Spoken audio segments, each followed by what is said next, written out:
Welcome to the deep dive.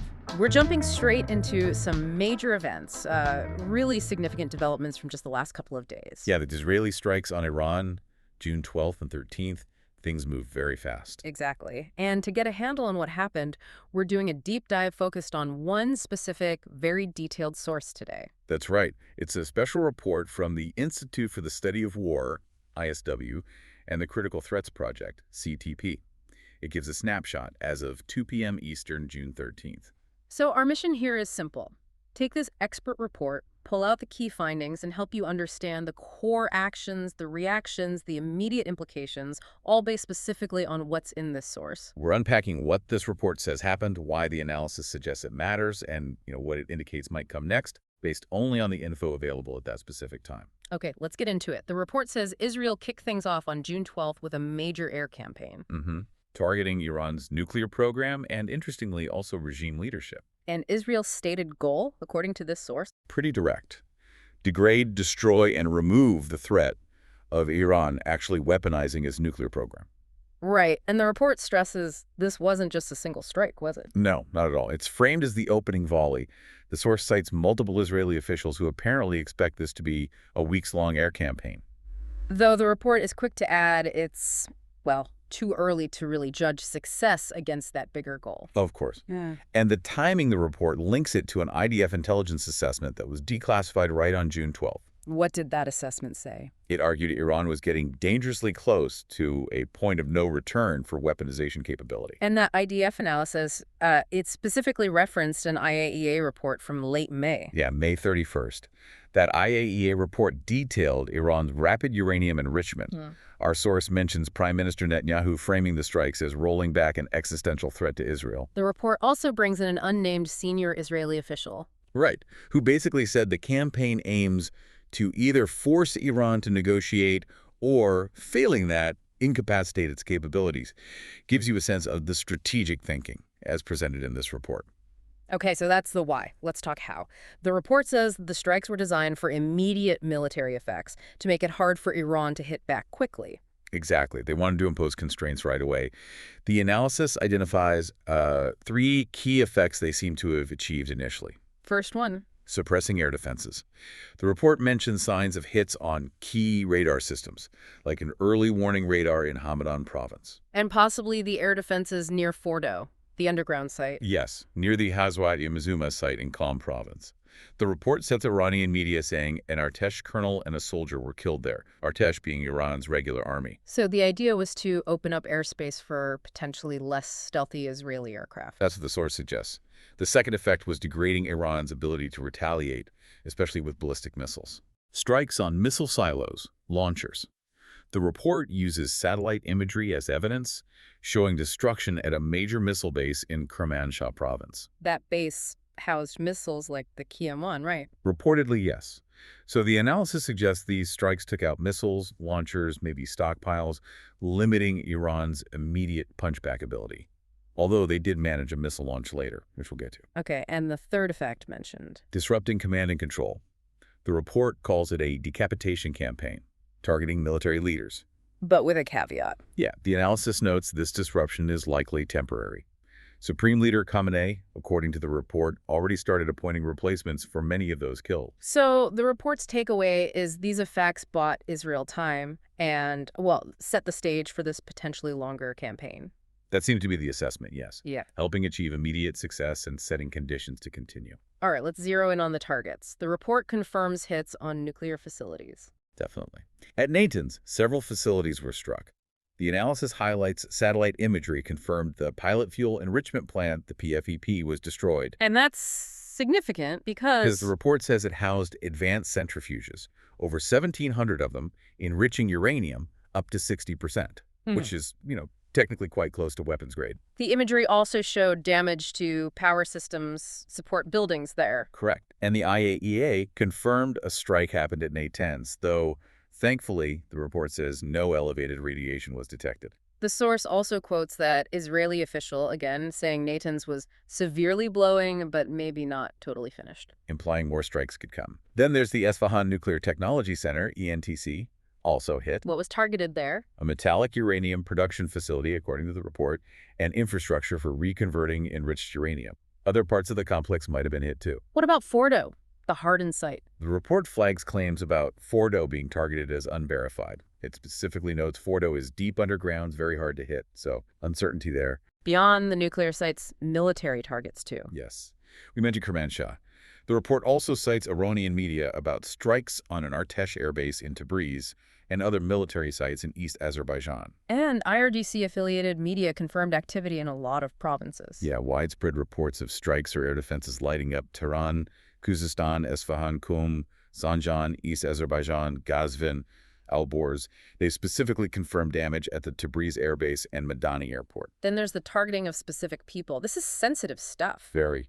The report states Israel killed 5 senior Iranian nuclear scientists, all linked to Shahid Beheshti University. A university, the report notes, is already sanctioned by the U.S. and EU for nuclear connections. Right. The report actually names them. Faridun Abbasi, he used to head Iran's Atomic Energy Organization. Okay. Mohammad Mehdi Tehranchi, described as a former supervisor on the old Ahmad project. Ahmad Reza Zolfagari. A nuclear engineering professor. Then Abdul Hamid Minusher, dean of the nuclear faculty, and Amir Hussein Faghi, head of a nuclear research center. So targeting these specific people seems like part of that decapitation strategy the report mentioned, aimed at the nuclear program's leadership. That appears to be the analysis. The report also includes one more unverified claim about personnel. Which is? A claim cited via a New York Times journalist, quoting unnamed Iranian sources, that IRGC Quad's force commander, Brigadier General Esmail Ghani, was killed. But the report stresses that's unverified. Very clearly flagged as unverified in the source material we're using. Big question mark there at the time of the report. Okay, shifting gears to Iran's response. The report says they launched ballistic missiles at Israel. They did. About 18 hours after the first Israeli strikes, a two-wave attack launched directly from Iran. Iran claimed they hit dozens of Israeli sites. What does the report say actually happened? Well, the IDF report cited says fewer than 100 missiles were launched in total. And the outcome? Majority intercepted, according to the analysis, by Israeli systems and also U.S. AGD systems deployed in the region. But some got through, or debris fell. Yes. The report states at least 7 missiles, or maybe interceptor parts, impacted in Tel Aviv. There was also a fire in northern Israel from fragments. And emergency services reported at least 35 injuries as of the report's publication time. The IRGC called it Operation True Promise Third. Linking it to past attacks. Yeah, the report connects it to direct attacks on Israel in April and October 2024. It also mentions Iran launched over 100 drones earlier, about 6 hours after the Israeli strike started, but says none actually made it into Israeli airspace. So that's the immediate military tit for tat. What about the broader Iranian reaction? Leadership changes. Supreme Leader Khamenei gave a rare TV address. The report notes he vowed forceful retaliation, said he'd make Israel helpless. And the Supreme National Security Council had already threatened to hit Israeli nuclear sites if Iran was attacked, right? The report reminds us of that, yes. An interesting diplomatic note, too. Iranian President Pezeshkian spoke with Russia's President Putin. Why is that significant? The report highlights it was Pezeshkian's first call with a foreign leader after the strikes began, suggesting, according to the analysis, a deepening Russia-Iran tie. And those leadership changes we touched on, Khamenei moved fast. Very fast. Abdul Rahim Mousavi is now chief of the Armed Forces General Staff. The report points out he's the first Artesh officer in that top job he used to command the Artesh overall, known for experience and loyalty. And the IRGC got a new overall commander. Mohammad Pakpour. He led the IRGC ground forces for a long time, since 2009. The analysis notes his experience in Syria and managing internal unrest. There was also Ali Shadmani, Appointed to head the Qatam Ol Anbiya Central Headquarters, seen as a rising figure, according to the report.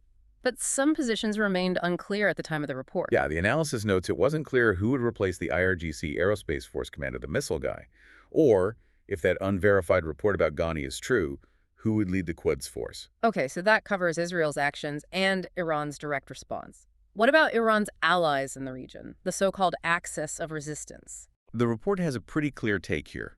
It says, basically, apart from the Houthis, Iran's partners and proxies just issued condemnations, generic ones.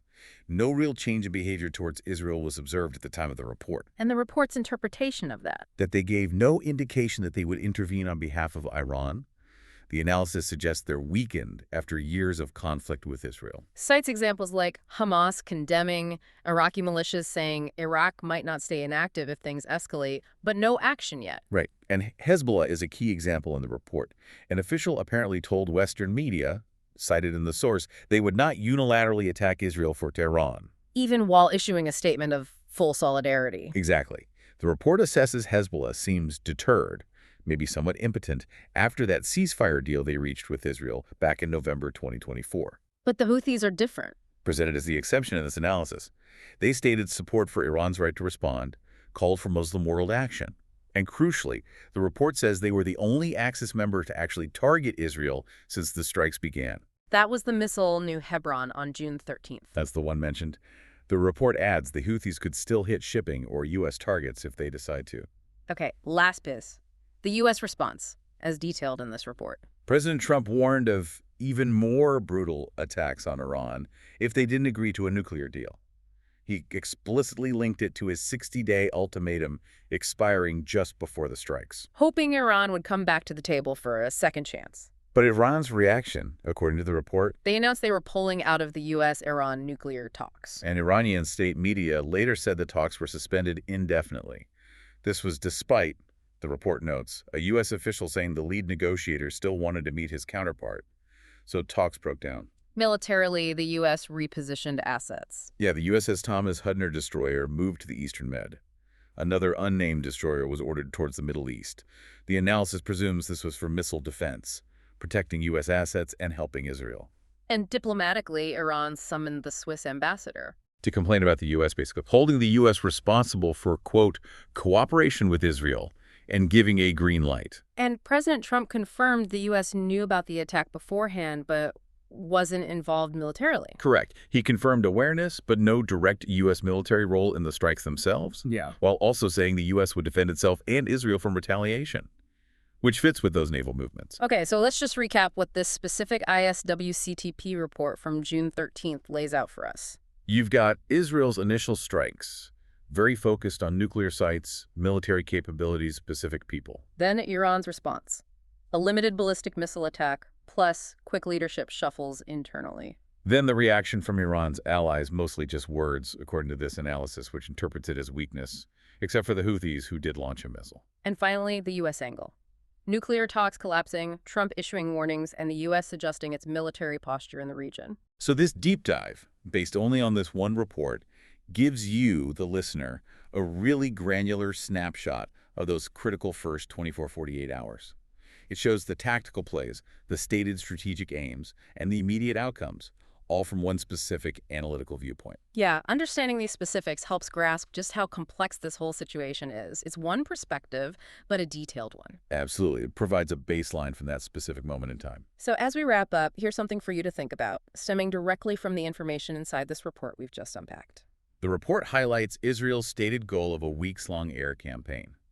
It describes Iran's initial retaliation as having limited to no effect, and it notes diplomatic talks were suspended. So the question raised by this specific analysis is, what might that combination, a stated longer campaign, perceived limited initial pushback, and stalled diplomacy, suggest about the potential direction and the challenges ahead in this conflict, according to the perspective offered in this report?